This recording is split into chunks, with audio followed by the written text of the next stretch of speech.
রওনা হলো এবং পথিমধ্যে তার মৃত্যু এসে গেল। সে তার বক্ষদেশ দ্বারা সেই স্থানটির দিকে ঘুরে গেল। মৃত্যুর পর রহমত ও আযাবের ফেরেশতামণ্ডলী তার রূহকে নিয়ে বাদানুবাদে লিপ্ত হলেন। আল্লাহ সামনের ভূমিকে আদেশ করলেন, তুমি মৃত ব্যক্তির নিকটবর্তী হয়ে যাও, এবং পশ্চাতে ফেলে স্থানকে, যেখানে হত্যাকাণ্ড ঘটেছিল, আদেশ দিলেন, তুমি দূরে সরে যাও।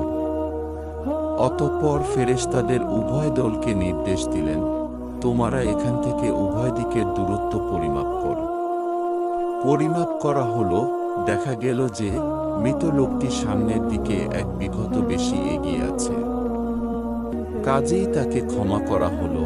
এরকম আরও ভিডিও পেতে আমার চ্যানেলটি সাবস্ক্রাইব করে পাশে থাকুন। ফি আমানিল্লাহ।